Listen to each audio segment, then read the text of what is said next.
আসসালামু আলাইকুম, আশা করি ভালো আছেন। তো আমি আজকেও আপনাদের মাঝে সৌদি আরবের প্রেক্ষাপট নিয়ে একটা ভিডিও নিয়ে আসলাম।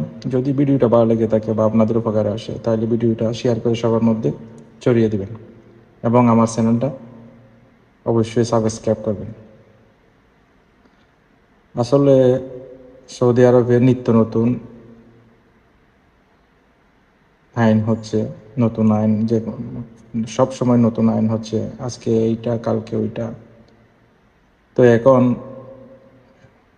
এখন শুনলাম নতুন আইন যেটা হয়েছে, সবার অবগতির জন্য এটা বলা, পুলিশে যদি আপনাকে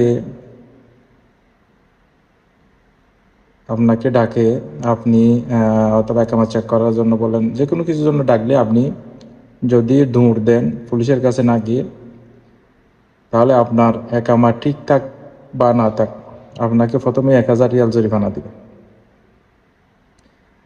হ্যাঁ, আপনি ভয় পাইছেন এই জন্য দৌড় দিচ্ছেন, তখন ওইটা বুঝবে না।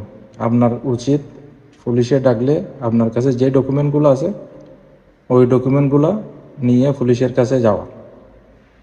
পুলিশ যদি দেখে আপনার ডকুমেন্ট সব ঠিক আছে, তাহলে পুলিশ আপনাকে কিচ্ছু করবে না, ভয়ের কোনো কারণ নেই। তো আমরা এই আইনগুলো মেনে চলবো। পুলিশ দেখলে কেউ দৌড় দিবেন না। আর সৌদি আরবে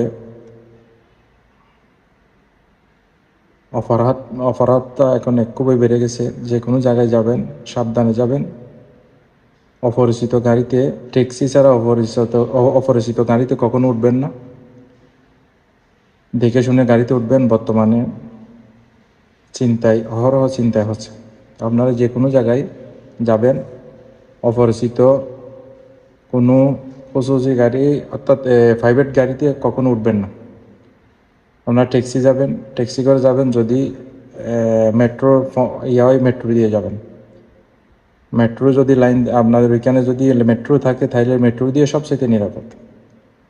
তো মেট্রো আছে এখানে, বাসগুলো আছে, মেট্রো বাসগুলো আছে এবং ট্যাক্সি আছে। ওই ট্যাক্সি এবং মেট্রো দিয়ে যাবেন, অপরিচিত কারো গাড়িতে উঠবেন না। যে কোনো সময় আপনি বিপদে পড়তে পারেন অপরিচিত গাড়িতে উঠলে। তো আপনারা যারা যেখানে আমাদের বাংলাদেশে অধ্যুষিত এলাকা যান, প্রতি শুক্রবারে সবাই আসেন। আপনারা আসার সময় খুবই হুঁশিয়ার আসবেন, অপরিচিত গাড়িতে উঠবেন না। ট্যাক্সি করে আসবেন, কিছু টাকা বেশি গেলেও ট্যাক্সি করে আসবেন, তাহলে আপনাদের জন্য নিরাপদ। তো অপরিচিত গাড়িতে কখনো উঠবেন না। আমার ভিডিও আজকে